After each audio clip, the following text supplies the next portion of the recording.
नमस्कार, मैं Bharti Dwivedi, assistant professor, department of Sanskrit, Jain college, Dhurwa से।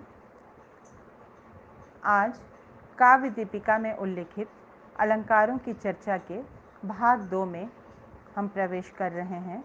प्रथम भाग में अलंकार किसे कहते हैं, इससे छात्र परिचित हुए एवं शब्दालंकारों के अंतर्गत अनुप्रास की भी चर्चा की गई, उससे भी परिचय प्राप्त हुआ। अब हम यमक अलंकार को समझेंगे। काव्य दीपिकाकार आचार्य कांति चंद्र भट्टाचार्य ने यमक को स्पष्ट करने के लिए आचार्य विश्वनाथ द्वारा प्रदत्त लक्षण को ही ग्रहण किया है, जो इस प्रकार है। सत्यर्थे पृथक अर्थायाः स्वर व्यंजन संहते क्रमेण तेनैव वृत्तिः यमकं विनिगद्यते। अर्थात वाच्य अर्थ विद्यमान होने पर भिन्न अर्थ वाले स्वर व्यंजन समूह की उसी क्रम से आवृत्ति यमक अलंकार कहलाता है। यमक में दोनों पद सार्थक होना आवश्यक नहीं होता है। यदि एक सार्थक पद है और दूसरा निरर्थक हो तो भी यमक होगा। यहाँ स्वर व्यंजन समुदाय की आवृत्ति को यमक कहा गया है। स्वरवर्ण एवं व्यंजन वर्ण समुदाय का तात्पर्य पद से है, अतः पदों का बार बार प्रयोग हो तो वहाँ पर यमक होगा। जिन पदों की आवृत्ति हो रही है अर्थात बार बार प्रयोग हो रहा है, उनके अर्थों में भिन्नता होनी चाहिए। कभी कभी ऐसा भी हो सकता है कि एक सार्थक हो और दूसरे का कोई भी अर्थ ना हो अर्थात निरर्थक हो। ऐसी दशा में भी वहाँ पर यमक अलंकार होगा। लक्षण में तेनैव क्रमेण कहा गया है। क्रमेण तेनैव वृत्ति यमकम विनिगद्यते।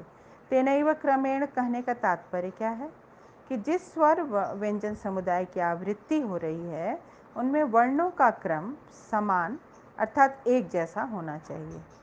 जैसे दमो कहें और पुनः मोद की आवृत्ति करें तो वहाँ यमक नहीं होगा, क्योंकि दमो और मोद इन दोनों शब्दों में वर्णों का क्रम बदल गया है। तो क्रम नहीं बदलना चाहिए, वर्णों का क्रम एक ही होना चाहिए। इस अलंकार को समझने के लिए पहले एक हिंदी भाषा का उदाहरण लेते हैं। जैसे कनक कनकते 100 गुनी मादकता अधिकाय, इहि खाए बौरात जग उहि पाए बौराए। यहाँ पहले कनक का अर्थ है स्वर्ण एवं दूसरे कनक का अर्थ है धतूरा। तो पूरी पंक्ति का अर्थ हो जाएगा कि स्वर्ण में धतूरे से 100 गुना मादकता होती है, अधिक होती है, क्योंकि धतूरे को तो खाने पर मादकता चढ़ती है। स्वर्ण तो ऐसा है कि उसको पाकर ही मद अर्थात अहंकार हावी हो जाता है। तो इस प्रकार यहाँ दोनों कनक शब्द की आवृत्ति हुई है, तो यहाँ यमक अलंकार है और दोनों ही पद यहाँ कनक और कनक सार्थक हैं। एक कनक का अर्थ स्वर्ण है तो दूसरे का धतूरा है। इस प्रकार का जो शब्द प्रयोग काव्य में किया जाता है तो उसको हम यमक अलंकार के अंतर्गत गिनते हैं। अब हम संस्कृत का एक उदाहरण लेकर उसे समझने का प्रयास करते हैं, जिसको कांति चंद्र भट्टाचार्य ने काव्य दीपिका में इसी उदाहरण को लिया है। नव पलाश पलाश वनम पुरः स्फुट पराग परागत पंकजम, मृदुलतांत लतांतम लोकयत स सुरभिम सुरभिम सुमनोभरैः। अर्थ क्या है? अर्थ है कि जिसमें पलाश का वन नए पल्लवों से युक्त हो गया है, पुष्प रज से भरे हुए कमल खिले हुए हैं, जिसमें लताओं के कोमल किसलय कोमल होने के कारण म्लान हो गए हैं, जो फूलों की अधिकता से सुगंधित है। ऐसे वसंत ऋतु को भगवान श्री कृष्ण ने देखा। यहाँ नव पलाश पलाश वनम, पहला जो पाद है उसका अर्थ है नए नए पल्लवों से युक्त पलाश वन। यहाँ दोनों पलाश पद सार्थक हैं। एक का अर्थ पल्लव है, नव पलाश में जो पलाश है उसका अर्थ है नवीन पल्लव, और दूसरा जो पलाश वनम अर्थात पलाश के वृक्ष, ये अर्थ है। दोनों ही पद सार्थक हैं। और पलाश शब्द की आवृत्ति पद की हुई है, तो यहाँ यमक अलंकार है। वर्णों का क्रम भी नहीं बदला है। दूसरे पाद को देखें, स्फुट पराग परागत पंकजम, अर्थात पराग से भरे हुए खिले कमल पुष्प। यहाँ दूसरा जो पद पराग है उसका कोई भी अर्थ नहीं है। पहले पराग का अर्थ पुष्पों का जो रज होता है, जिसको पराग कहते हैं, वह है। तीसरे पाद में आए मृदु लतांत लतांतम, मृदु लतांत लतांतम लोक्यत।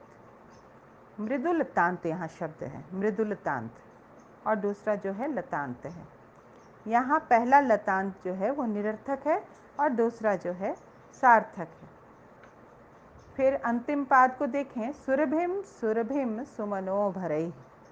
यहाँ दोनों ही सार्थक हैं। पहले सुरभिम का अर्थ है फूल की सुरभि, फूल का सुगंध, और दूसरा जो है वो वसंत ऋतु का वाचक है।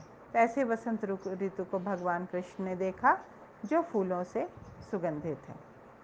तो इस प्रकार यहाँ पदों के विशिष्ट चयन द्वारा, अर्थात समान पदों के प्रयोग द्वारा जो शब्दों में चमत्कार उत्पन्न हुआ वह यमक अलंकार कहलाएगा।